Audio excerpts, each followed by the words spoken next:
बच्चों, होली का समय है। इस कारण आज कंचन की कहानी में मैं तरुण कुमार कंचन होली से जुड़ी कहानी लेकर आया हूँ। हम सब जानते हैं कि होली मस्ती का त्योहार है। यह उत्साह का पर्व है। इस कारण हम सब खुशी खुशी सद्भाव और प्रेम से भाईचारे के साथ इस पर्व को मनाते हैं। हम एक दूसरे को रंग गुलाल लगाकर शुभकामनाएं देते हैं। तो हमारा फर्ज बनता है कि हम बालक प्रहलाद का गुणगान करें और अधर्म पर धर्म की जीत की कहानी को भी जानें। अब हम सीधे कहानी की ओर चलते हैं। इसके पहले आप लाइक और कमेंट भी कर दें। यदि आप हमारे चैनल पर नए हैं तो सब्सक्राइब भी कर लें। धन्यवाद। बच्चों, जानते हो होली एक बच्चे की करुण पुकार की याद है और वही बच्चा मात्र 11-12 साल का रहा होगा। उसका नाम प्रहलाद था। यह कोई कहानी नहीं है, यह हमारे धर्म ग्रंथों में उद्धृत है, लिखित है। दैत्यकुल यानी राक्षस वंश में उसका जन्म हुआ था।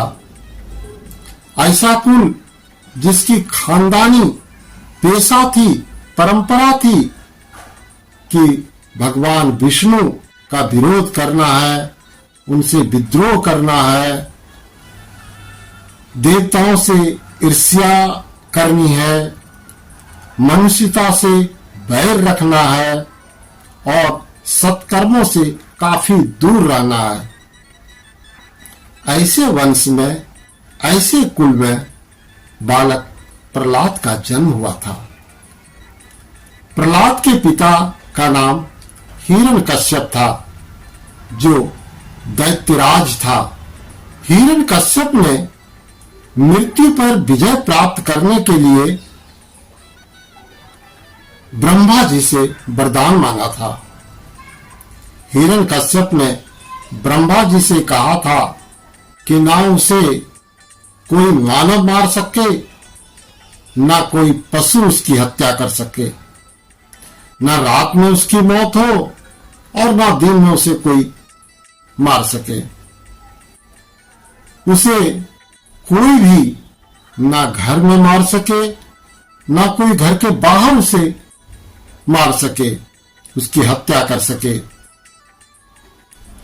इतना ही नहीं, उसने ब्रह्मा जी से एक और बड़ा वरदान मांग लिया कि ना उसकी मौत धरती पर होगी और ना आकाश में होगी। ब्रह्मा जी ने उसे वरदान तो दे दिए। अब हिरण्यकश्यप को ऐसा लगा कि अब उसको मौत तो छू नहीं सकती है। उसने देवताओं से लड़ाई शुरू कर दी। उसने इंद्रासन पर कब्जा करने की बात सोची और वो आगे बढ़ा। वह चाहता था कि वह पूरे ब्रह्मांड में राज करे। उसी हिरण्यकश्यप के घर प्रहलाद का जन्म हुआ। वह बचपन से ही विष्णु भक्त था। यह कथा भागवत पुराण के 7वें स्कंद में भी लिखित है। हम यह कह सकते हैं कि हिरण्यकश्यप और प्रहलाद की यह कहानी न केवल एक धार्मिक गाथा है, बल्कि इसमें जो निस्वार्थ भक्ति और अच्छाई के विजय की पराकाष्ठा है, यह बात हमें ईश्वर की मौजूदगी और उसके न्याय के प्रति अधिक विश्वास दिलाता है। आज भी हिरण्यकश्यप की मौत के साक्ष्य हमारे यहाँ उपलब्ध हैं। जैसे जैसे प्रहलाद बड़ा होता गया, उसके संस्कार और प्रबल होते गए। वह पूरी तरह से विष्णु भक्त बन गए। राक्षसों का राजा हिरण्यकश्यप ने अपने पुत्र यानी भगवान के भक्त प्रहलाद पर अत्याचार शुरू कर दिया और उन्हें भीषण अत्याचार किया। हिरण्यकश्यप चाहता था कि उसका बेटा भक्त प्रहलाद भगवान का भक्ति न करके हिरण्यकश्यप का भक्ति करे, उसी की पूजा अर्चना करे और उसी का नाम का जाप करे। मगर बालक प्रहलाद वह भगवान के प्रति आसक्त थे और इससे हिरण्यकश्यप में ईश्वर के प्रति जलन बढ़ता गया, उसकी ईर्ष्या बढ़ती गई। वह ऐसे औलाद पाकर भी उसे मरवा देना चाहता था। इस कारण हिरण्यकश्यप ने प्रहलाद को हाथी के पैरों तले कुचलवाने की कोशिश की। उसे विष दे दिया गया, उसे जहर दे दी गई। प्रहलाद को सांपों से भरे कमरे में बंद कर रख दिया गया। सब जगह वह बचकर निकल गए। हर जगह भगवान विष्णु की महिमा उनकी कृपाओं से मिलता गया और भक्त प्रहलाद निकलता गया। उसे बाल भी बाका नहीं हुआ। हिरण्यकश्यप काफी चिढ़ गया प्रहलाद से। उसने ऐसा किया कि बहुत ऊंचे पहाड़ पर ले जाकर उस बच्चे को फेंक दिया। वहां भी वह बच गया। पहाड़ से गिरने के बावजूद भी उसे बाल न बाका हुआ, एक खोंच तक नहीं आई।